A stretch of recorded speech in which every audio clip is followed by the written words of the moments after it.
Atos dos Apóstolos, capítulo de número 2, versículo 1 ao versículo de número 4. Façamos a leitura. A dona do dedo, já achou? Lá atrás, a dona do dedo, já achou? Glória a Deus, Deus te abençoe. Atos dos Apóstolos, segundo capítulo, versículo 1. Ao cumprir-se o dia de Pentecostes, estavam todos reunidos no mesmo lugar. De repente, veio do céu um som como de um vento impetuoso e encheu toda a casa onde estavam assentados.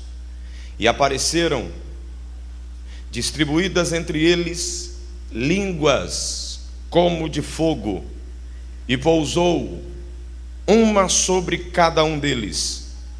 Todos ficaram cheios do Espírito Santo e passaram a falar em outras línguas, segundo o Espírito lhes concedia que falassem. Versículo 11. Tanto judeus como prosélitos, cretenses e arábios, como os ouvimos falar em nossas próprias línguas as grandezas de Deus. Repetindo, tanto judeus como prosélitos, cretenses e arábios, eles diziam: como os ouvimos falar em nossas próprias línguas as grandezas de Deus. Todos atônitos e perplexos, interpelavam uns aos outros, dizendo: que quer isto dizer? Que quer isto dizer? Outros, porém, zombavam, dizendo: estão embriagados. Outros, porém, zombavam, dizendo: estão embriagados. Vamos orar. Pai, obrigado pela tua palavra, santa, digna de toda aceitação. Que a tua inspiração esteja sobre nós. A revelação da tua palavra não nos falte. Precisamos ouvir tua voz. Espírito Santo, este lugar é teu, o povo é teu, a glória é tua, louvor e a honra são tributados ao Cristo, que morreu, mas que vivo está. Jesus, manifesta o teu poder entre nós, faz a tua obra em nós, porque tudo entregamos em tuas mãos. Oramos crendo, ligando na terra para que seja ligado no céu, dizendo todos amém. Tome o assento e vamos à palavra. Como nós estamos durante estas manhãs de domingo na escola dominical, tratando sobre vida no Espírito, a mensagem desta manhã é uma mensagem temática para vocês, e eu tenho a intenção de, com esta mensagem, mostrar a vocês 3 tópicos, submetendo-me a um tema principal. O tema desta manhã é vivendo sob a efusão do Espírito. Repita comigo, diga: vivendo sob, diga, debaixo da efusão do Espírito. Obrigado. O tema proposto, vivendo sob a efusão do Espírito, eu vou trazer para vocês 3 tópicos principais, mostrando de forma clara que nós estamos na época da efusão do Espírito, deixando claro que a efusão do Espírito foi uma promessa, é o primeiro tópico. Depois passaremos para o segundo tópico, mostrando que a promessa da efusão do Espírito, ela foi cumprida. E aí nós vamos mostrar a efusão do Espírito em 4 cidades bíblicas. Vamos falar sobre a efusão em Jerusalém. Vamos falar sobre a efusão do Espírito Santo na cidade de Samaria. Vamos falar da efusão do Espírito na cidade de Cesareia e mostrar a vocês sobre a efusão do Espírito na cidade de Éfeso. No nosso primeiro tópico, vamos mostrar claramente que a efusão do Espírito foi uma promessa feita por Deus. No segundo tópico, vamos mostrar que esta promessa se cumpriu, e em Atos dos Apóstolos, o Espírito é derramado em pelo menos 4 cidades importantíssimas, que abriu as portas para que esse derramamento fosse se expandido ao longo dos séculos e chegasse até nós. No terceiro e último, vamos falar sobre a efusão do Espírito e as línguas estranhas. Mostrar um pouquinho a vocês o que significa este mover, o que significa este dom de línguas estranhas, oriundos e liberado no momento da efusão do Espírito. Haja vista que vamos defender o tema a efusão do Espírito, ou vivendo sob a efusão do Espírito, com base nos 3 tópicos que eu apresentei. É bom que antes de falar sobre os tópicos e propriamente dito o conteúdo do nosso sermão dessa manhã, todos vocês saibam que lemos um texto, e embora não fiquemos presos a ele para ministrar textualmente, quero apenas dar a informação de que o que lemos se refere basicamente ao momento em que o Espírito de Deus é derramado sobre os queridos irmãos que estavam em oração, buscando a presença de Deus. E esse evento da descida do Espírito Santo em Atos capítulo 2 se dá exatamente dentro da festa do Pentecoste. Deus se utiliza de um momento muito propício para derramar o Espírito Santo. A festa do Pentecoste era uma das 3 principais festas do calendário judaico. A primeira era a festa da Páscoa. Depois nós tínhamos a festa das colheitas, também chamada de festa das semanas, que depois, nos tempos de Jesus, recebeu o nome de Pentecoste, por causa do domínio dos gregos na época de Jesus. O nome então passa a ser Pentecoste, porque a palavra Pentecoste significa 50 dias após, deixando claro exatamente que a festa da colheita, ou a festa do Pentecoste, realizar-se-ia 50 dias após a festa da Páscoa. Por isso o nome Pentecoste. Então nós tínhamos a Páscoa, nós tínhamos a festa da colheita, também chamada de festa das semanas, que o domínio grego na época de Jesus passa a denominar de Pentecoste, que significa 50 dias após, fazendo referência ao término da Páscoa. Mas tínhamos também uma terceira festa, que era tão importante quanto estas, que era a festa dos tabernáculos. Jesus é fiel em tudo que faz, Deus é sábio em tudo que faz. E por ocasião do Pentecoste, muitos judeus deveriam retornar a Jerusalém. Nós tínhamos ali, em média, 13 nações reunidas na festa do Pentecoste. Diferente diferente da Páscoa, que era uma festa de costume familiar, celebrado normalmente pelas famílias, o Pentecoste, ou como anteriormente no Antigo Testamento era chamada a festa da colheita. A festa da colheita era celebrada normalmente de forma pública, no campo, no lugar onde a colheita era realizada.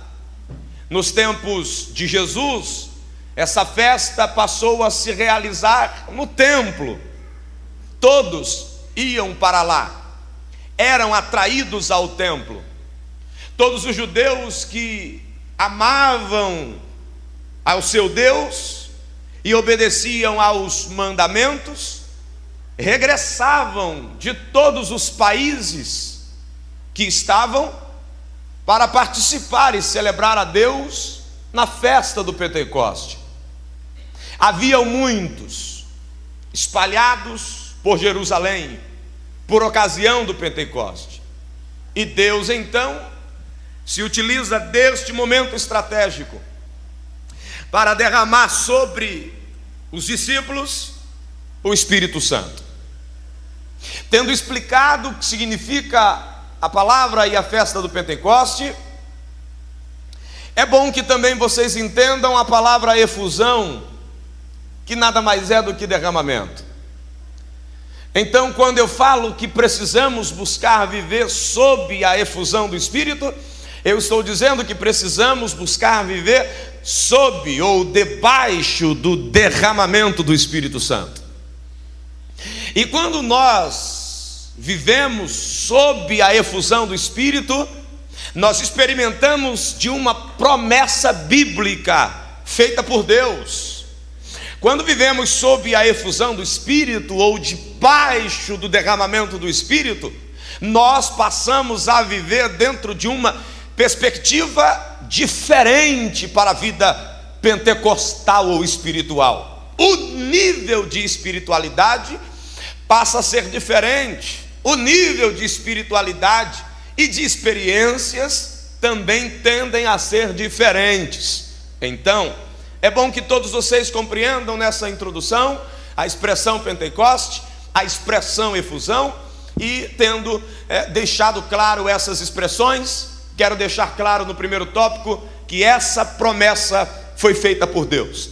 Deus foi quem prometeu a efusão do Espírito, o derramamento do Espírito Santo. Isso está explícito no livro de Joel, no capítulo de número 2, no versículo de número 28. Joel abriu a boca e foi voz profética para dizer que um novo tempo chegaria para a humanidade. Nós, dentro da visão escatológica, nós somos dispensacionalistas clássicos e, além de crermos na questão das dispensações, cremos exatamente aqui que esta profecia de Joel é uma profecia que aponta para a dispensação do Espírito, para a dispensação da graça. Joel vai deixar claro para nós que nos últimos dias Deus haveria de derramar do seu Espírito sobre toda a carne. E ele começa a ser mais claro, objetivo, e ele começa a apontar classes de pessoas que receberiam a efusão do Espírito. Olha o que diz Joel 2:28: e acontecerá depois. Outras traduções diz: e acontecerá que nos últimos dias derramarei do meu Espírito sobre toda a carne. Vossos filhos e vossas filhas profetizarão, vossos velhos sonharão, e vossos jovens terão visões. Até sobre os servos e sobre as servas derramarei do meu Espírito naqueles dias. Talvez para você não faça muito sentido essa promessa, mas para os hebreus, esta promessa tinha um sentido muito amplo. Essa promessa tinha um sentido muito diferente. Porque, pastor, se eu já falei aqui tenha paciência, eu preciso repetir. O Espírito de Deus atuava de forma diferente no Antigo Testamento. Logo, não era toda a carne que recebia a influência do Espírito Santo. Não eram todas as pessoas do povo hebreu ou dos judeus que recebiam o poder do Espírito Santo. O Espírito de Deus na antiga aliança ou no Antigo Testamento trabalhava de forma diferente. De que maneira, pastor? Esporádica. E segundo ponto, momentânea. Esporádica, momentânea e apenas como uma influência poderosa, como uma capacidade doadora de habilidades e de poderes. O Espírito Santo no Antigo Testamento, por via de regra teológica, ele não habitava no interior de ninguém. Ele não morava no interior. Ele no Antigo Testamento vinha sobre as pessoas como uma força capacitadora, influenciadora, momentaneamente, de forma passageira. E depois que usava aquela pessoa, ele se ausentava. Então o primeiro ponto é entender que no Antigo Testamento o Espírito de Deus atuava de forma passageira, esporádica ou momentânea. E segundo ponto, entender que ele não influenciava qualquer pessoa. Ele não vinha sobre qualquer integrante da nação hebraica. Ele vinha sobre a classe escolhida por Deus para liderar o povo.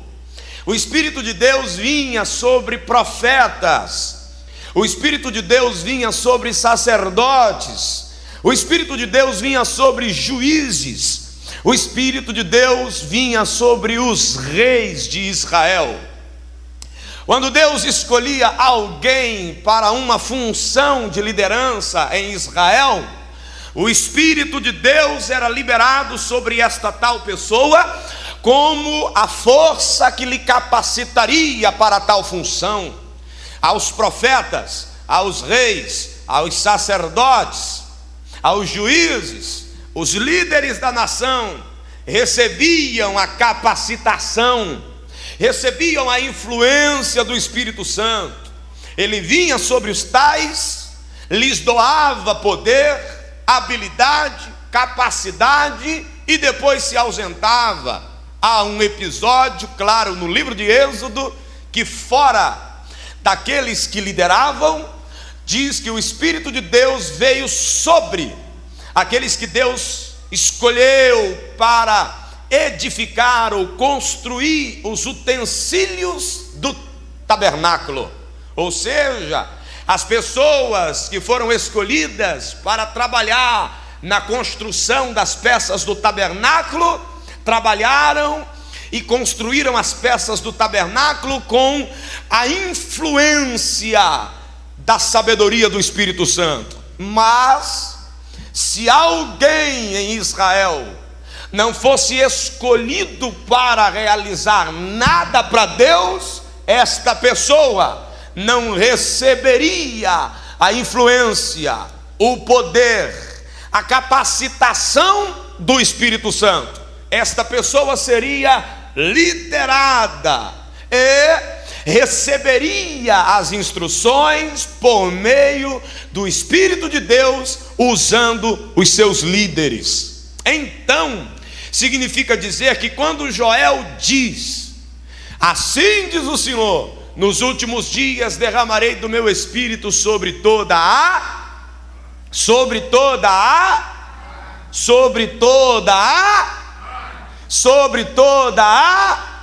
diga toda a carne.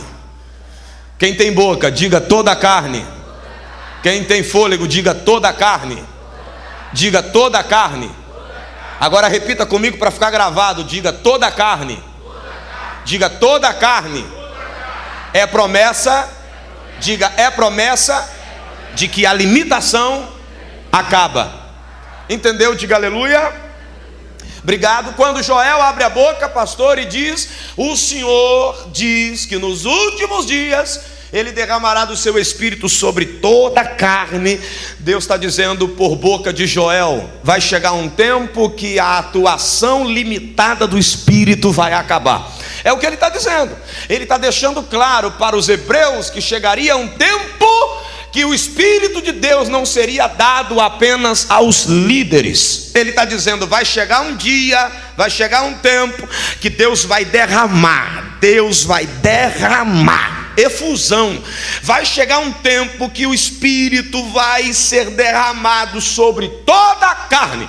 Ele está dizendo: vai chegar um dia que todos vão receber, que o Espírito não vai ser só de quem é profeta, não vai ser só para quem é rei, não vai ser só para quem é líder, não vai ser só para quem é juiz, não vai ser só para a classe de liderança. Vai chegar um tempo que o Espírito vai ser derramado para toda a humanidade.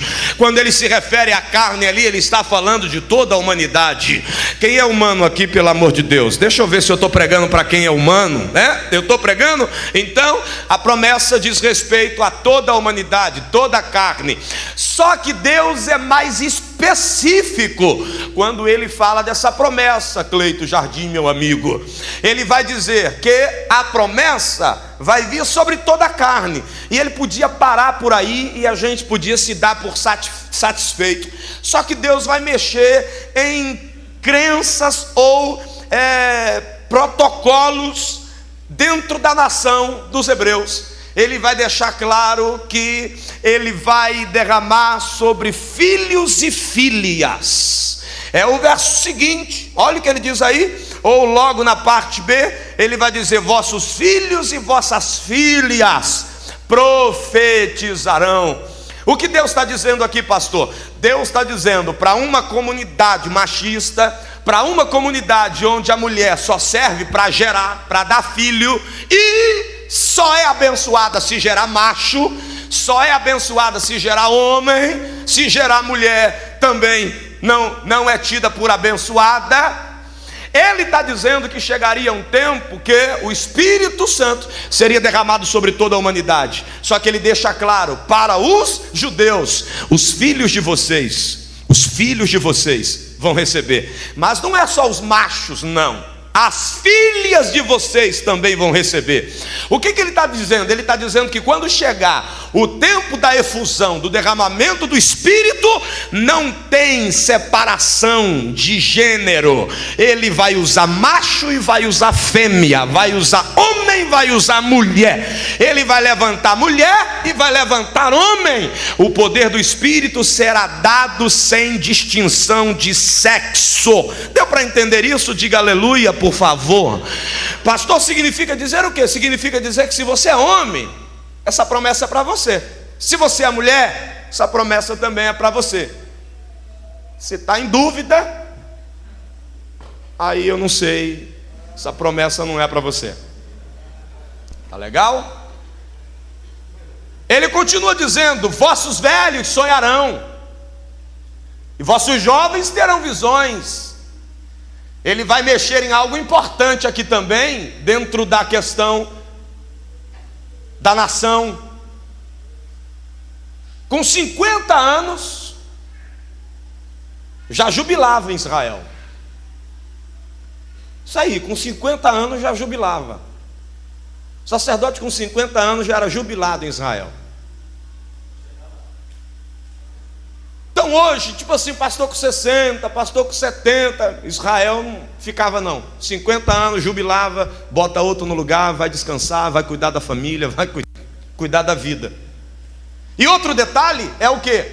É que para assumir uma responsabilidade em Israel, de cunho profético, sacerdotal, de cunho religioso, tinha que ter no mínimo 30 anos. Ok? Via de regra, 30 anos. Uma idade considerada idade madura para assumir tal responsabilidade. Por isso Jesus aparece com 12, desaparece na história, só aparece com 30. E aí aos 30 anos é batizado por João e começa o ministério, cumprindo toda a justiça. Então, para começar o ministério, 30 anos.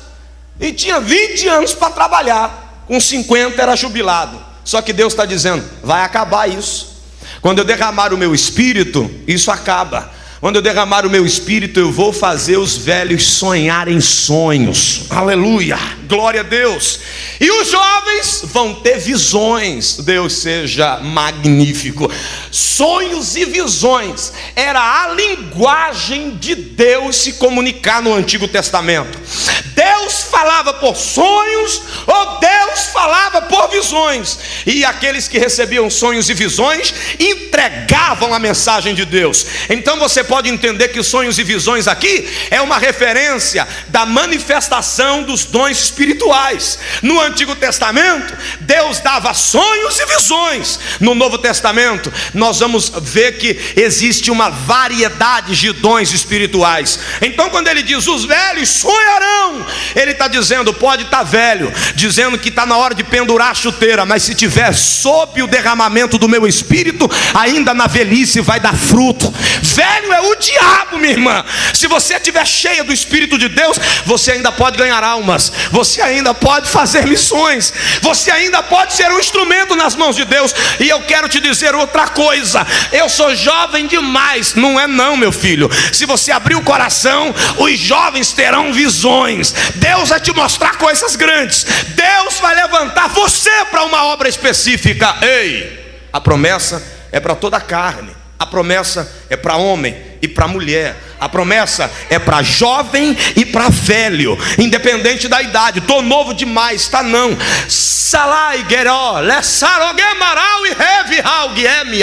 Fica debaixo do derramamento do Espírito para tu ver. Se jovem como você é, as pessoas não vão começar a te ver como grande, não vão começar a te respeitar, não vão começar a te chamar de senhor. Eu fiquei assustado quando começaram a me chamar de senhor. Com 16 anos, 17 anos, 18 anos, o povo me chamando de senhor. Senhor para cá, senhor para lá. É idade? Não, é respeito por reconhecimento do derramamento do Espírito. Eu profetizo, nós teremos jovens aqui nessa igreja chamados de senhores e senhoras. E não é por causa da idade, é porque vão olhar para vocês e vão ver em vocês a autoridade madura do Espírito de Deus. Vão olhar para vocês e vão ver que vocês estão cheias do Espírito Santo.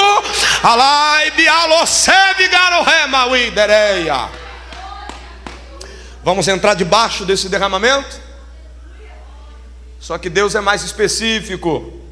Presbítero Lins, meu querido, ele vai dizer até sobre as servas e os servos derramarei do meu espírito. Ele está mexendo em classe social. Servo e serva ali é escravo. Ele está dizendo até os escravos. Aleluia. Ele está dizendo até quem fica na fazenda, quem fica capinando, até quem fica lá cuidando dos animais. Eles, oh glória, eu derramarei do meu espírito sobre eles. Deus está dizendo, o espírito não será monopólio da elite. O espírito vai ser derramado sobre todo mundo, independente da classe social. Isso aqui é promessa. Joel, capítulo de número 2, verso 28 e verso 29. E quando você lê Atos dos Apóstolos, Pedro vai fazer menção disso aqui. Quando começam a dizer, eles estão embriagados, eles estão bêbados, ele vai dizer, leia lá, isso aqui não é bebida, ninguém está bêbado, ninguém está embriagado, sendo essa praticamente 9 horas da manhã, ninguém bebeu. Isso aqui é cumprimento do que Joel profetizou, que nos últimos dias Deus derramaria do seu espírito.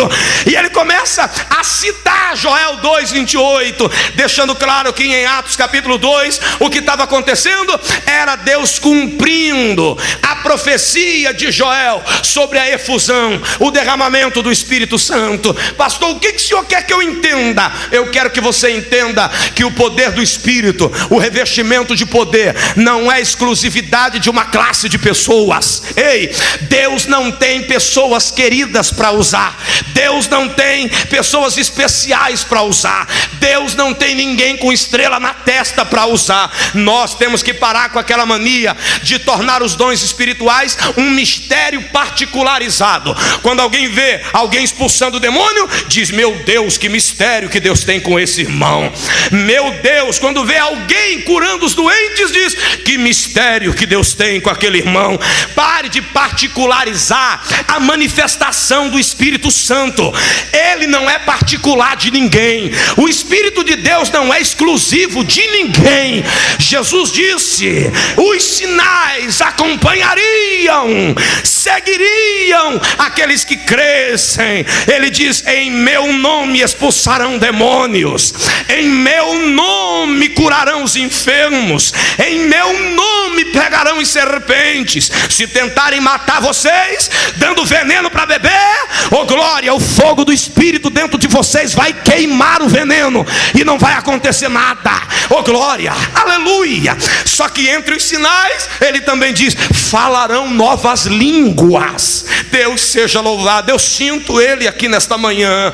A promessa do derramamento do Espírito, a promessa da efusão do Espírito, está querendo dizer para nós: o Espírito não é particularizado, ele não é exclusivo de ninguém. O Espírito que está sobre a vida do pastor Davi é o mesmo Espírito que repousa sobre a sua vida. O mesmo Espírito que envolve o pastor presidente, pastor Samuel, é o Espírito que repousa sobre a sua vida.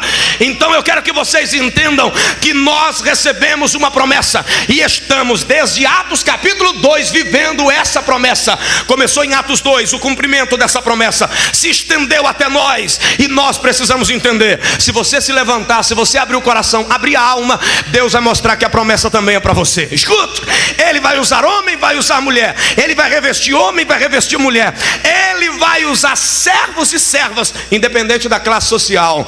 Deus não quer saber onde você mora para usar você. Deus não quer saber quais são as tuas condições financeiras para te usar. Deus não quer saber se você mora na Barra da Tijuca ou na Ipanema. Deus não quer saber se você mora na Cancela Preta. Deus não quer saber se você mora dentro de uma comunidade. O que Deus quer é um lugar especial para habitar: coração, alma. Se você abrir o coração, abrir a alma e entender que Deus pode encher você, a tua vida nunca mais será a mesma. Se você entender que você pode deixar de ser um crente nominal, de vir todo domingo para a igreja, ouvir a palavra de Deus e depois ir embora, se você entender que você pode dar um salto além disso, o Espírito de Deus vai começar a pairar sobre você.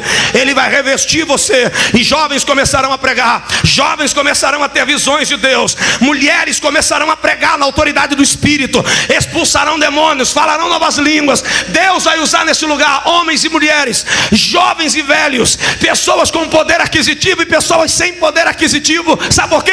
Porque a promessa é uma promessa absurda de derramamento universal. Esse derramado Espírito é para você, é para mim, é para todos nós. Entendeu? Diga aleluia. A efusão do Espírito, a efusão do Espírito, diga: o derramar do Espírito é uma promessa de que ele, diga, de que ele seria liberado. Diga: sem limites e sem escolha. Isso é magnífico. Segundo tópico, entenda claramente que essa promessa começa a se cumprir em Atos 2.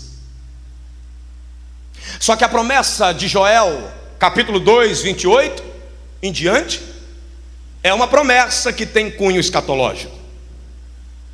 Perceba que logo em seguida ele vai começar a citar fenômenos apocalípticos ou sinais dos últimos dias. Ele fala de um derramar do Espírito, ele fala da efusão do Espírito sobre toda a humanidade. Só que depois ele entra dizendo no 30: mostrarei prodígios no céu e na terra, sangue, fogo e colunas de fumaça. O sol se converterá em trevas e a lua em sangue, antes que venha o grande e terrível dia do Senhor. E acontecerá que todo aquele que invocar o nome do Senhor será salvo, porque no monte Sião e em Jerusalém estarão os que forem salvos, como o Senhor prometeu, e entre os sobreviventes, aqueles que o Senhor chamar. O que ele está deixando claro?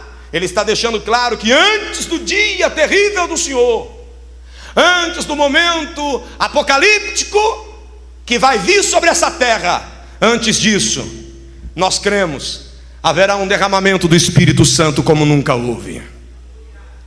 Haverá um reavivamento no planeta como nunca existiu. E eu sei também que esta promessa do derramamento do Espírito, ela vai se cumprir de forma plena dentro do período milenar. Mas ele está dizendo que começou em Atos 2. Pedro toma a profecia em Atos 2 e diz: o que está acontecendo aqui é o cumprimento da profecia de Joel.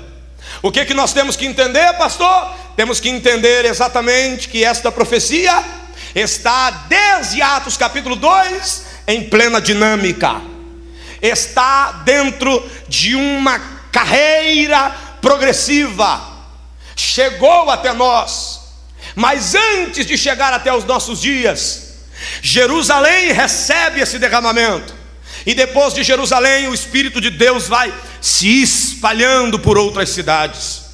No segundo tópico vou mostrar a vocês o Espírito de Deus sendo derramado em outras cidades, além da cidade de Jerusalém. Então é bom que vocês entendam, e eu deixe isso claro, nós temos correntes teológicas que vão ensinar que o que aconteceu em Atos 2 foi uma experiência estática, aconteceu lá, ficou lá, e depois nunca mais aconteceu em lugar nenhum. É claro que o que aconteceu em Atos 2 foi algo específico para aquele momento, no que diz respeito ao falar em línguas estranhas. Por quê? Porque o que aconteceu em Atos 2 nunca de fato aconteceu em nenhum outro relato bíblico. Mas isso em relação ao falar em línguas, ao jeito com que o Espírito Santo se manifestou. Agora, o derramado Espírito Santo, a efusão aconteceu em muitos outros momentos, e é isso que eu vou mostrar. Pastor, o que foi que em Atos 2 aconteceu em relação às línguas que não aconteceu mais em lugar nenhum? É porque em Atos 2 o Espírito Santo deu a eles línguas idiomáticas. Lembra que eu li o versículo de número 11? Os forasteiros, os prosélitos, os que estavam visitando Jerusalém, estavam ouvindo eles falando em línguas, e fizeram uma pergunta: mas o que é isso? Como é possível esses homens estarem falando das grandezas de Deus na nossa língua materna? O que foi que Deus fez em Atos 2? Deus aproveitou a oportunidade e deu aos 120 que estavam dentro do cenáculo orando e buscando, deu a eles um revestimento, uma capacidade de poder para anunciar o Evangelho, e sem eles saberem, eles estavam falando línguas estranhas na concepção deles. As línguas eram estranhas para eles que estavam falando, não sabiam o que estavam falando, não entendiam o que estavam falando, mas Deus aproveita a oportunidade de que aqueles homens que estavam em Jerusalém voltariam para as suas terras. Deus deu aos discípulos línguas idiomáticas, e eles começaram a falar em outras línguas que para eles eram estranhas, não conheciam, mas quem recebia, quem ouvia, os ouviam falando nos seus próprios idiomas nativos. O que é que Deus aproveitou naquele momento? Aproveitou para disseminar o Evangelho. Deus, na verdade, utilizou aquele evento do Pentecoste para ser o marco inicial, para espalhar a pregação entre as outras nações. Os discípulos, sem saberem do que estavam falando, porque não eram homens letrados, não eram homens que tinham estudado outros idiomas, o Espírito deu a eles as línguas daqueles estrangeiros que em Jerusalém estavam. E Deus utilizou os idiomas para proclamar aos estrangeiros que estavam no Pentecoste a sua palavra. e eu tenho certeza absoluta, a Bíblia não diz, mas eu tenho certeza que estes homens, ao presenciarem isso, o texto diz que ficam perplexos. Ao voltarem para as suas terras, pode ter certeza que eles anunciaram o que aconteceu em Jerusalém. Sim, o que aconteceu em Jerusalém, deles receberem na hora do revestimento de poder línguas idiomáticas, não há registro bíblico de que isso tenha ocorrido. Realmente, ninguém na história bíblica recebeu na hora do revestimento de poder línguas idiomáticas, outros idiomas. Porém, a Bíblia vai dizer que o que aconteceu em Atos 2, do Espírito Santo descer sobre eles, aconteceu também em outros momentos da história. Por exemplo, a Bíblia vai dizer no capítulo 8 de Atos dos Apóstolos que Pedro fica sabendo que Filipe desceu a Samaria, pregou para os samaritanos, e que os samaritanos estavam aceitando a pregação do Evangelho.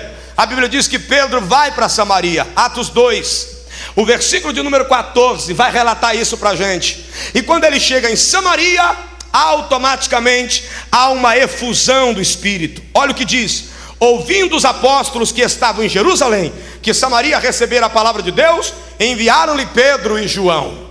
O 15, os quais descendo para lá, oraram por eles, para que recebessem o Espírito Santo, porquanto não havia ainda descido sobre eles nenhum, mas somente haviam sido batizados em nome do Senhor Jesus. Olha o 17: então lhe impuseram as mãos e recebiam o Espírito Santo. Em Samaria só havia o batismo em águas. Eles estavam recebendo o revestimento do batismo em águas, aquela descida para arrependimento de pecado, aquela declaração pública de que estavam morrendo para a vida velha e nascendo, ressurgindo para uma nova vida em Deus, mas ainda não tinham sido revestidos, ainda não tinham recebido o revestimento, o derramamento, a efusão do Espírito. Pedro então fica sabendo: o que nós recebemos aqui não pode ficar aqui, precisamos compartilhar com o que está acontecendo em Samaria. E a intenção de Pedro é sair de Jerusalém, e não é ir lá pregar, porque Filipe já tinha pregado para eles. A intenção de Pedro é ir para lá para compartilhar do que tinha recebido em Jerusalém. Pedro vai para lá com a intenção de que o Espírito Santo fosse derramado sobre eles. E quando Simão Pedro chega lá, que impõe as mãos, a Bíblia diz que o Espírito Santo desce sobre os homens, desce sobre os irmãos. Mas não é só Samaria que recebe, não. A Bíblia vai dizer também em Atos capítulo de número 10, vai nos falar sobre um episódio na vida de Cornélio, um gentio. Olha o Espírito Santo agora saindo das cercanias do povo hebreu e indo agora para o povo gentio. Cornélio é gentio, e Pedro vai pregar para Cornélio. E quando Pedro está pregando para Cornélio, resumindo a história, olha o verso 44, o que acontece. Atos 10, 44. Ainda Pedro falava estas coisas, pregando. Enquanto pregava, diz o texto, caiu o Espírito Santo sobre todos os que ouviam a palavra. Oh glória!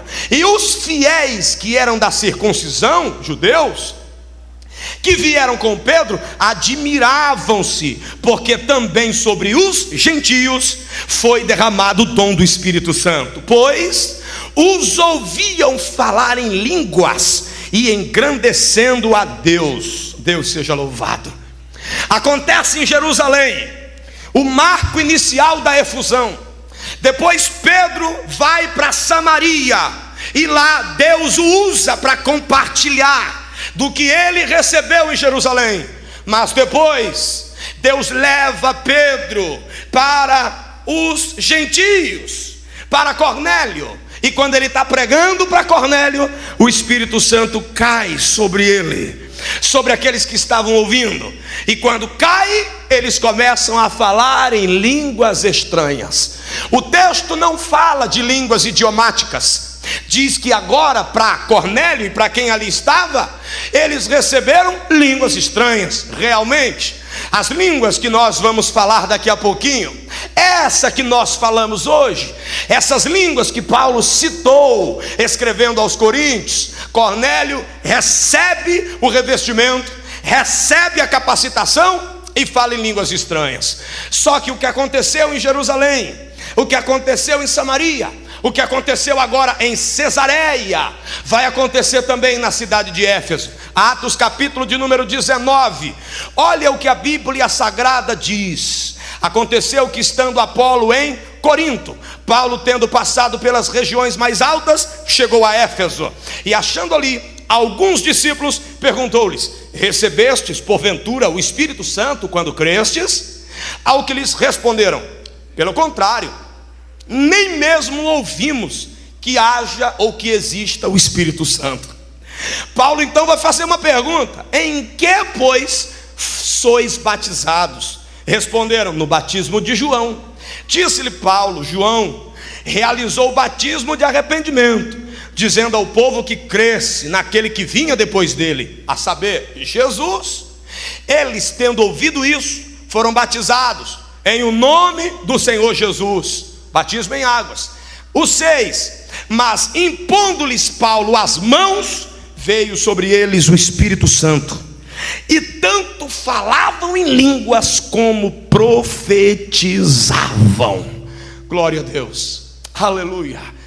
A efusão do Espírito começa exatamente em Jerusalém, vai se espalhar para Samaria, vai se espalhar para os gentios em Cesareia. Deus batiza Cornélio, e depois vai se espalhar para a cidade de Éfeso. Olhe para cá, o que aconteceu em Atos 2 é uma promessa dinâmica. Embora hoje não somos mais revestidos e não recebemos idiomas, quer idioma, vá para o CCAA, quer idioma, vá para o Brasas, quer aprender idioma, vá para uma escola de idiomas. Enfim, embora hoje não recebamos mais o revestimento de poder com línguas idiomáticas, não deixamos de receber o revestimento. A única coisa é que a natureza das línguas mudaram. Lá ele deu línguas idiomáticas para uma função específica de propagar as suas grandezas, utilizando-se daquela oportunidade que era única, para que todos os estrangeiros espalhassem a notícia do que ele tinha feito em Jerusalém. Depois daquele episódio, os discípulos começavam a ministrar, o Espírito Santo começava a cair nas outras cidades, na vida dos outros queridos irmãos, e agora eles estavam falando línguas estranhas, como um dom doado pelo Espírito Santo, uma língua que não é entendida nem por quem fala e nem por quem ouve, uma língua que na realidade não é entendida nem pelos anjos. E eu vou lhes dizer que a língua que falamos não é língua dos anjos, nem os anjos entendem, porque a Bíblia diz que aquele que fala em línguas estranhas edifica-se a si mesmo, e em mistério falas com Deus. Se eu falo em mistério, eu falo com Deus numa linguagem de segredo. Nem quem está na terra entende, e nem os anjos e nem o inferno compreende. É um dispositivo espiritual que Deus deu a nós para nos comunicarmos com Ele. Mas já já eu chego nessa parte. Então entenda que depois da promessa da efusão, a efusão se cumpre em Atos 2 e vai se espalhando automaticamente. Queridos, depois do que aconteceu em Atos, nós tivemos alguns vultos de avivamento no planeta. Só que também tivemos períodos negros, períodos terríveis, sem a ausência e a manifestação registrada na história do poder do Espírito Santo, principalmente no período da Idade Média, conhecido como o período das trevas. Naquele período quase não se via manifestações do Espírito Santo. Houve uma falência espiritual de forma quase que universal. Só que por volta do ano de 1900, glória a Deus, Deus começou a soprar de novo.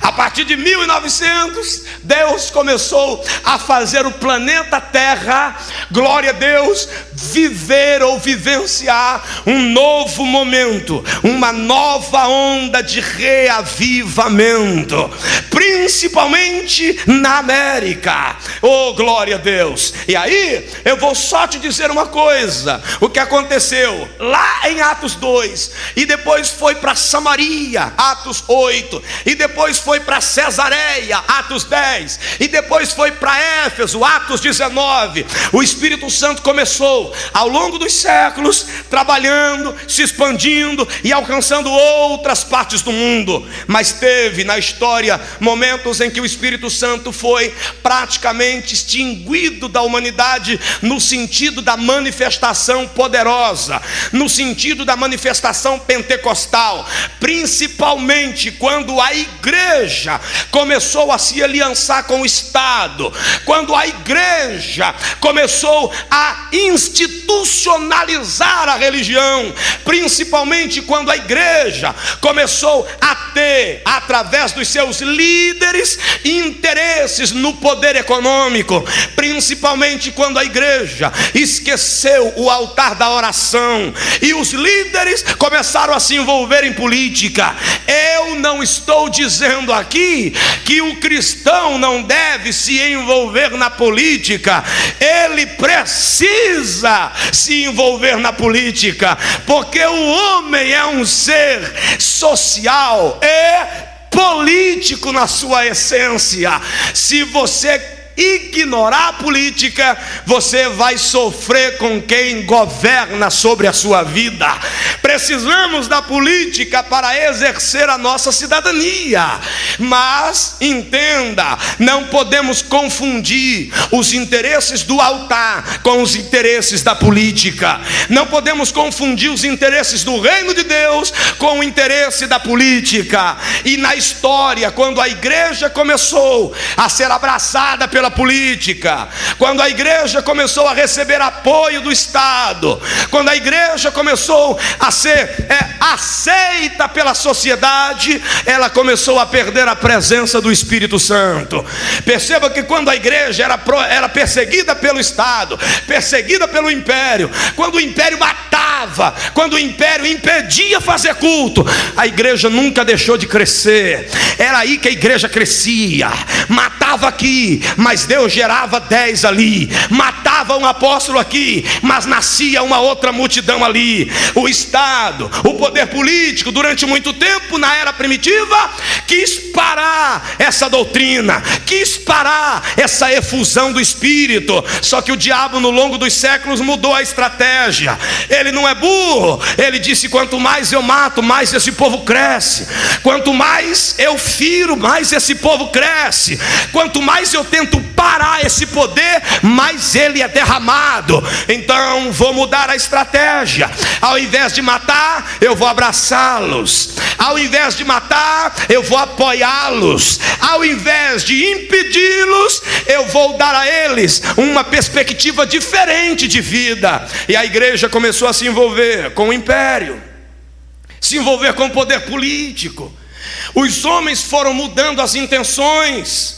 A igreja começou a se transformar, quando eu digo igreja, organização, começou a se transformar numa verdadeira casa da moeda, onde os homens agora não olhavam mais para as ovelhas como pessoas débeis que precisavam de apoio, de ajuda espiritual, mas olhava para o público como a sua galinha de ouro, como a possibilidade de enriquecer, a possibilidade de ter poder, de ter prestígio. E aí o Espírito Santo começou a se apagar no meio da igreja, porque os homens esqueceram que a tribuna é lugar para pregar a palavra, esqueceram que a tribuna é lugar de invocar o Espírito Santo, esqueceram que o altar de Deus e a igreja é um celeiro para Deus forjar os seus soldados para a grande batalha da seara. E aí, muito tempo e muito período na história, nós ficamos sem avivamento, sem reavivamento, sem mover do Espírito, até que Deus começou a soprar um mover poderoso, também conhecido como o movimento da Rua Azusa. Deus começou a soprar algo poderoso na Rua Azusa, na América. Deus começou a fazer algo tão grande naquele lugar, liderado por William Seymour, um homem de descendência africana. Deus começa a usar o William Seymour em reuniões fantásticas, que naquele tempo nós tivemos testemunhos até de pessoas levitando em reuniões. As reuniões começavam e não tinha hora para acabar. Deus começou a voltar o mover pentecostal, Deus começou a batizar com o Espírito Santo de novo, e a igreja começou a crescer novamente. Glória a Deus. 2 homens são enviados para o Brasil, oriundos desse movimento pentecostal, Daniel Berg e Gunnar Wingre, 2 suecos. Eles recebem uma ordem de Deus de vir para o Brasil, e Deus traz eles para Belém do Pará. Ei, não foi só Atos dos Apóstolos se referindo a Jerusalém, não foi só em Jerusalém, não foi só em Samaria, não foi só em Cesareia, não foi só na cidade de Éfeso, mas muitas outras cidades receberam esse derramar do Espírito, inclusive Belém do Pará. Foi lá que nós nascemos como Assembleia de Deus. Claro que no início o nome não era esse, começou o movimento Missão Apostólica da Fé, ou glória, ou Missão da Fé Apostólica. Esses 2 homens vieram para Belém do Pará, porque Deus mandou vir, Deus mandando trazer a chama do avivamento para o Brasil.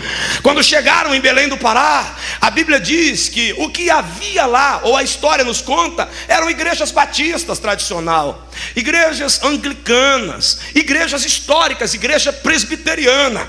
Eles são recebidos na igreja batista tradicional, só que esses homens agora estão trazendo o fogo do Espírito. Eles estão trazendo para aqueles membros da igreja batista tradicional uma nova doutrina, algo que ninguém conhece. Então o que acontece? O Espírito Santo começa a batizar outras pessoas, a ponto da igreja batista excluí-los, e excluir junto com eles mais 13 membros da igreja, que eram crentes adeptos da doutrina do revestimento e do batismo com o Espírito Santo. Só que a chama do Espírito não é detida. Eles começam a se reunir, agora excluídos da igreja batista. Eles começam a fazer cultos, começam a fazer uma reunião de oração. 18 de junho de 1911, Deus batiza a irmã Celina de Albuquerque. Aleluia! A irmã Celina de Albuquerque é batizada com o Espírito Santo quando estava num momento de oração na sua casa, nos conta a história. Depois a sua irmã também é batizada com o Espírito Santo e começa a falar em línguas estranhas. Alguns dizem que a irmã Celina de Albuquerque foi batizada dormindo, acordou falando em línguas estranhas. Aquela chama de Belém do Pará começa a se espalhar pelo norte do nosso país. Glória a Deus, aleluia. A igreja pentecostal vai crescendo no cenário, a igreja pentecostal vai tomando forma no cenário, e nós já temos aí 100 anos de movimento pentecostal no Brasil. Há um tempo atrás a igreja católica disse que se continuar desse jeito, corremos um sério risco da igreja evangélica protestante no Brasil ser o maior movimento, glória a Deus, que exista no mundo. No Brasil nós já somos o movimento pentecostal, o maior, Assembleia de Deus. Agora, eu não sou alguém vidrado na denominação, eu sou alguém que ama o movimento do Espírito. Você está entendendo isso aqui? É o prego em batista tradicional que agora já está se renovando. O que eu sou adepto não é da Assembleia, eu sou adepto dessa chama, eu sou adepto desse movimento, porque eu também já preguei em Assembleia de Deus que o mosquito entrou na minha boca. Ô igreja fria! E eu ficava me perguntando: não, Jesus, eu não estou numa Assembleia de Deus, eu não estou. Era luxo para tudo que é lado, era coisa linda para tudo que é lado, verdadeiras catedrais, mas sem a vida do Espírito, sem o mover do Espírito. Eu sou adepto desse mover. Pastor, o que o senhor está querendo que eu aprenda nessa manhã? Esse derramamento é uma promessa para você. 2, Deus pegou Jerusalém, Deus também pegou a cidade de Samaria, Deus pegou a cidade de Cesareia, Deus pegou a cidade de Éfeso. Oh glória! Deus pegou Belém do Pará, foi se espalhando espalhando pelo norte do país, chegou até nós. O movimento começou a chegar para São Paulo, o movimento começou a chegar para o Rio de Janeiro, e hoje nós somos esse povo que crê que Jesus vai voltar, esse povo que acredita que Jesus batiza com o Espírito Santo, esse povo que crê nos dons espirituais, esse povo que acredita que há um poder sobre a nossa vida, que se mandarmos o demônio embora, ele vai, que se mandarmos a doença sair, ela sai. É esse movimento que eu sou adepto. Eu não sou pentecostal porque eu sou assembleiano, eu sou pentecostal porque eu sou do Espírito Santo. Essa chama queima na minha alma, e eu quero te dizer, te levanta, te ergue, rapaz. A tua vida não é só uma vida de ir para a igreja, de participar de culto. Isso a gente fazia na igreja católica, e nada contra o catolicismo, porque tem os seus benefícios. E agora eu vou botar uma pulga atrás da sua orelha. Quem foi que disse que católico não vai para o céu?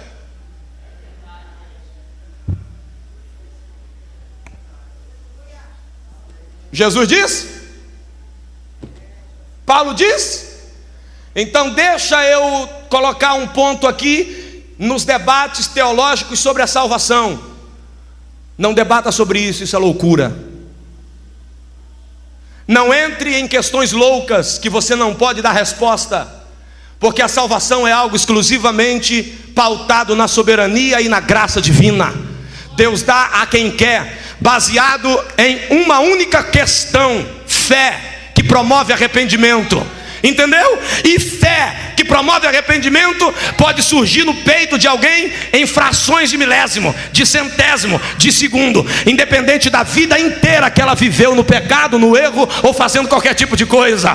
Só teve um segundo para aquele homem da cruz. Ele virou para o lado, viveu a vida toda do jeito que queria, mas olhou e disse: eu agora creio. Na hora do suspiro da morte, ele disse: eu creio, tu és, tu és, tu és. Lembra de mim quando entrar no teu reino. Jesus não disse: para de ser bandido. Ele não disse isso. Ele olhou para ele e disse: hoje a gente se encontra no paraíso. Ai, haha, calavassarabia, omemacando rema. Pastor, o que o senhor está querendo dizer? Eu estou querendo lhe dizer: não seja doido. Não fique dizendo: ah, bandido vai para o inferno, católico vai para o inferno, você que não está na minha igreja vai para o inferno. Eu sou categórico em dizer: tem muita gente na nossa igreja que vai para o inferno. Alai, Gerécia, Candarábia, porque diz que é crente, diz que é cristão, diz que é salvo, mas Jesus sabe o que anda fazendo no WhatsApp de madrugada. Jesus sabe o que anda fazendo na salinha de bate-papo no Facebook de madrugada. Jesus sabe o que anda dentro do teu coração, esse coração adúltero, esse coração mentiroso, essa mente pornográfica. Jesus é que sabe.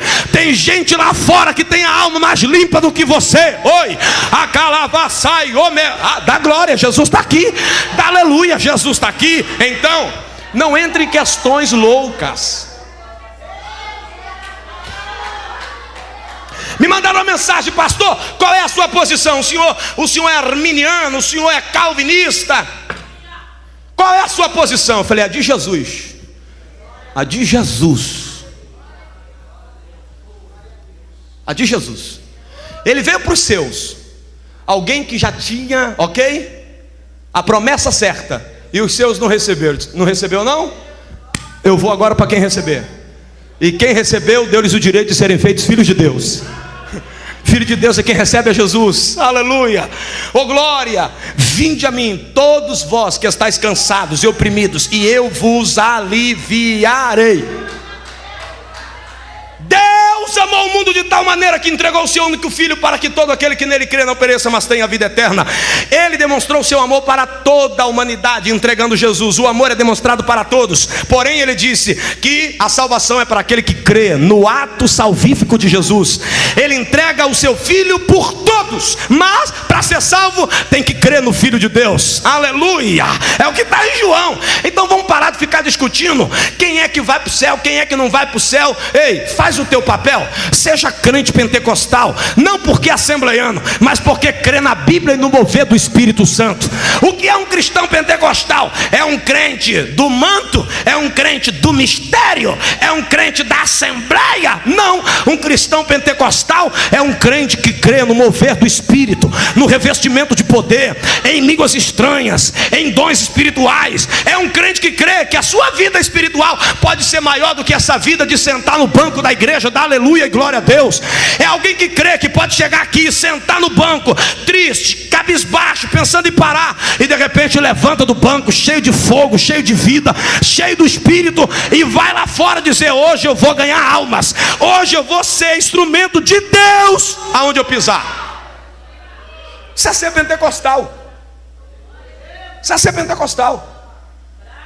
Então, para que não reste dúvida, Deus salva quem quer, na hora que quer, no tempo oportuno que tem, baseado na fé que alguém demonstra ter nele. Não discuta sobre isso, não entre nisso. Agora a pergunta que eu quero fazer, pautada na mensagem, para terminar e ir para o terceiro tópico, é essa: o nosso movimento pentecostal, de onde se originou a Assembleia de Deus, nasceu debaixo do fogo. Teve como doutrina principal, glória a Deus, a manifestação poderosa do Espírito Santo. Aí eu vou fazer uma pergunta para os jovens, vou fazer uma pergunta para as irmãs, eu vou fazer uma pergunta para os nossos obreiros: nós vamos deixar essa chama se apagar? Nós vamos deixar esse poder se apagar, ou nós vamos compartilhar ele?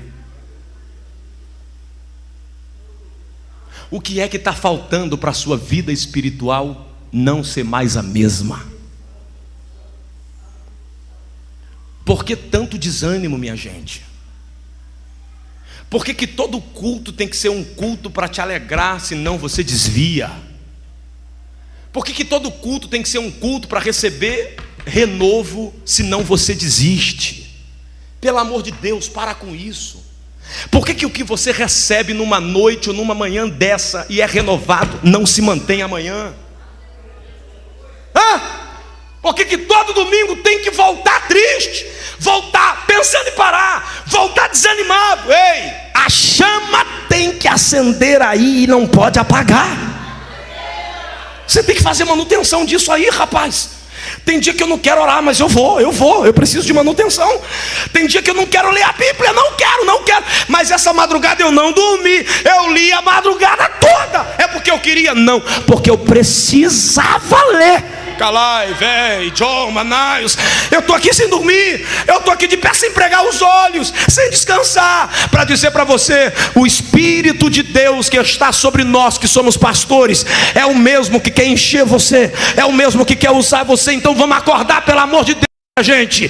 Esse poder tem que nos acompanhar, essa presença tem que nos acompanhar para onde a gente for, no colégio, na faculdade, no trabalho, dentro da igreja, dentro de casa. O Espírito de Deus não é uma influência que vem sobre você agora e vai embora. Ele é uma pessoa que habita no teu interior, é alguém que comunica a intimidade com Deus dentro de você, é alguém que te acompanha todos os dias, é um companheiro fiel, é alguém que não quer te largar. Então abraça ele nessa manhã e saia daqui hoje pedindo para que a sua vida seja revestida como os irmãos dessas cidades foram, como aconteceu no nosso movimento pentecostal na história em Belém do Pará, como chegou até nós hoje. E aí eu encerro dizendo a vocês: quando o Espírito de Deus é derramado em Atos 2, nós temos a evidência do falar em línguas, mesmo que essas línguas sejam específicas para aquele momento, línguas idiomáticas. Quando Pedro vai a Éfeso, que ele ora, e os irmãos a Éfeso não corrigindo a Samaria, e ele ora, o texto não diz que aqueles que ali estavam falaram em línguas. O texto diz apenas que o Espírito Santo caiu sobre eles. Só que nós temos o texto de Atos 10, Cesareia, diz que Pedro está pregando, o Espírito Santo cai e eles começam a falar em línguas e a adorar a Deus.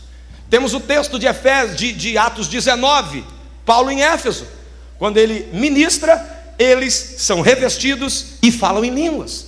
Ou seja, os episódios bíblicos, tanto de Atos 2, de Atos 10, de Atos 19, mostra para nós claramente, exceto o capítulo 8, que a descida do Espírito, a efusão, o derramado do Espírito, tem o falar em línguas como uma evidência. É o que nós pentecostais defendemos e cremos, que esse revestimento que vem do alto, essa descida, essa caída do Espírito sobre nós, vem trazendo um poder espiritual.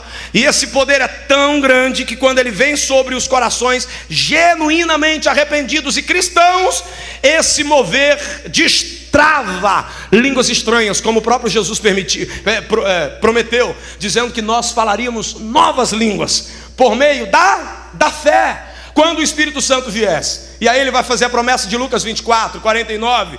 Ele vai mandar permanecer em Jerusalém, até que do alto sejais revestidos de poder. Esse revestimento nós acreditamos, tá? Que ele vem também recebendo um marco, um sinal, que é o falar em línguas estranhas.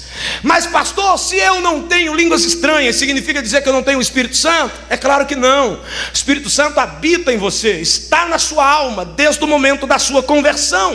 Efésios 1, 13 e 14 diz isso. Ele é o penhor, ele vem e habita em nós como garantia da nossa redenção.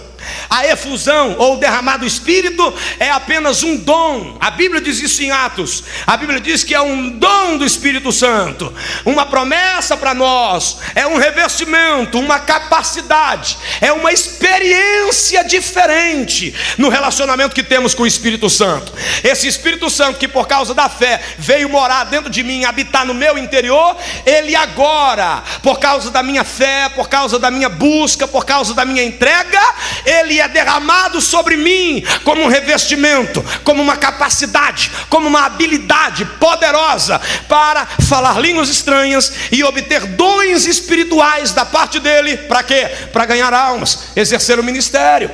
Significa dizer, pastor, que quem não é batizado com o Espírito Santo, quem não fala língua estranha, não pode fazer a obra de Deus? Pelo amor de Deus, não é isso, é claro que pode. Os discípulos foram enviados a fazer a obra antes mesmo de serem revestidos com poder. O que eu estou lhe dizendo é o que o revestimento é uma capacitação a mais, é uma experiência que vai enlarguecer o teu ministério, que vai habilitar você a ter mais recursos espirituais quando estiver fazendo a obra de Deus. Entendeu isso? Diga aleluia. Então, para a gente encerrar, as línguas estranhas, nós cremos, acreditamos, é algo que está inserido dentro dessa experiência pentecostal do revestimento de poder. E eu preciso dizer para vocês, primeiro, que as línguas é um dom concedido pelo Espírito Santo. E essas línguas que eu estou falando, Paulo vai falar dela em 1 Coríntios 12, verso 10. Ele vai falar da variedade de língua estranha. Eu não vou entrar aqui no mérito teológico da questão de alguns teólogos pentecostais que diz que uma coisa é o falar em línguas como evidência do batismo e outra coisa é o dom de língua estranha. Não vou entrar aqui em discussão teológica. Para mim, tanto um quanto o outro é um dom concedido pelo Espírito Santo e ponto final. Tá legal? Então, as línguas estranhas é um dom concedido pelo Espírito Santo. Então, para você receber, qual é o princípio? É crer em Cristo, acreditar que Ele é quem batiza, e mais do que isso, acreditar que é o Espírito Santo que libera isso para você. Entendeu isso? Diga aleluia. Você precisa entender que as línguas estranhas, embora seja importante, ela deve estar submetida e deve ser exercitada em amor. Ou seja, ela é importante, mas não é mais importante do que o amor. Onde está isso, pastor? 1 Coríntios 13, verso 1 e verso 8. Ainda que eu falasse, ok? A língua dos homens e dos anjos, se não tivesse amor, eu nada seria. Ele ali, embora não esteja falando dessas línguas que nós nós falamos esteja falando da linguagem humana e de uma linguagem celestial e angelical, ele está mostrando a supremacia do amor. Ele está dizendo que o amor está acima da linguagem humana, está acima da ciência humana, está acima da linguagem dos anjos. Mas no verso seguinte, lá no versículo de número 10, ele vai deixar claro para nós também, no verso 8, que o amor é maior do que tudo. Tudo é maior do que a ciência, é maior do que as línguas, é maior do que a fé. E nós temos que entender isso, que o amor, o fruto, o amor é maior do que as línguas. Significa dizer que uma igreja não sobrevive só com poder espiritual, não sobrevive só com língua estranha, com dons espirituais, porque o dom pode nos habilitar para ganhar almas, mas o amor nos habilita para cuidar dessas almas. Deu para entender isso aqui? É o amor que faz manter. É o amor que faz manter. Eu vou repetir, é o amor que faz manter. Se nós não nos amarmos, vamos ser crentes cheios de língua estranha, mas também de língua grande. Deu para entender isso aqui? Porque a igreja de Corinto era uma igreja que tinha manifestação dos dons, mas era uma igreja de confusão, era uma igreja que brigava, era uma igreja dividida, era uma igreja que pecava. Então não confunda uma coisa com a outra. Nós precisamos do revestimento de poder, precisamos das línguas estranhas para que a nossa vida espiritual seja expandida cada vez mais, mas precisamos do amor, porque ele é o vínculo da perfeição. Ele vai gerar unidade na igreja, ele vai gerar comunhão na igreja, ele vai gerar concordância na igreja, ele vai fechar todas as brechas e o diabo não vai ter lugar no nosso meio para nos dividir. É o amor que faz isso, o amor faz isso. Então o amor é maior do que tudo. 3, nós precisamos entender que as línguas estranhas é um mistério, é um dispositivo que Deus libera para nós. Vamos ler? E aqui eu encerro. Vamos lá, 1 Coríntios 13, 1 e 8, e nós vamos orar juntos. 1 Coríntios 13, 1. Olha o que diz o texto.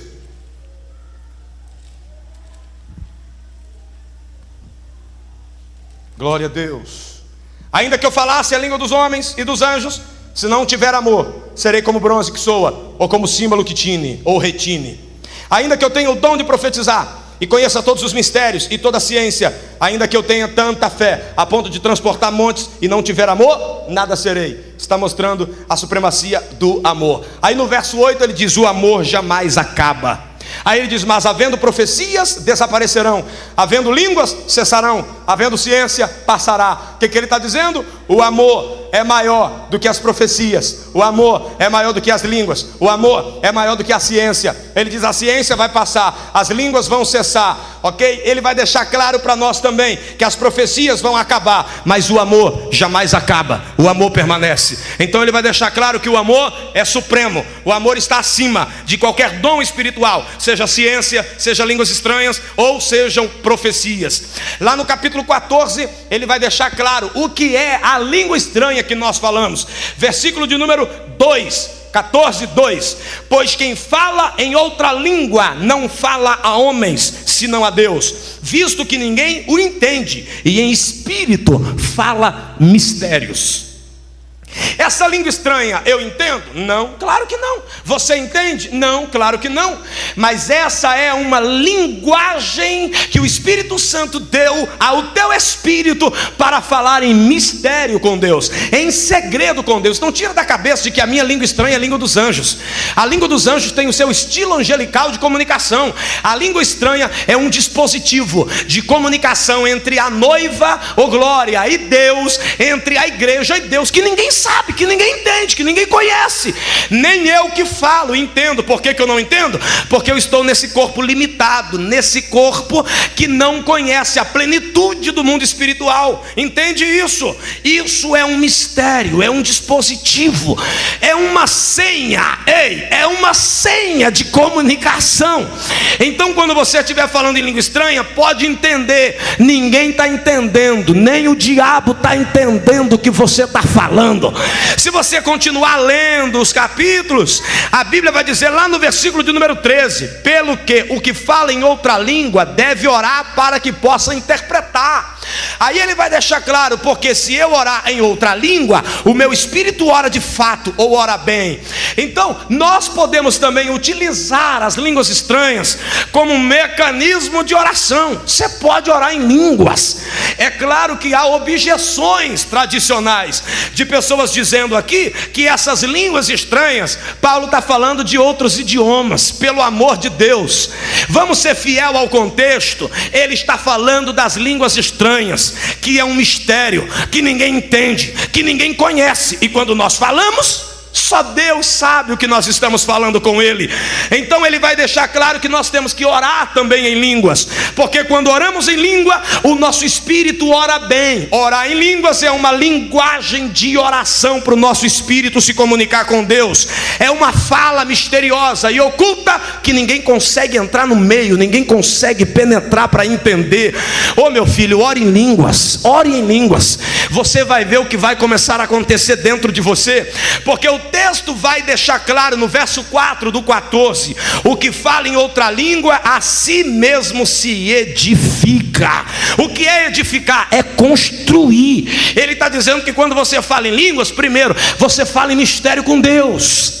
Ninguém entende, é um dispositivo de comunicação. 2, ele está dizendo que quem fala em línguas também pode orar em línguas. E 3, ele está dizendo que quando você fala em outras línguas, você está se edificando. Ou seja, as línguas estranhas é um dispositivo para a construção da vida espiritual no teu interior.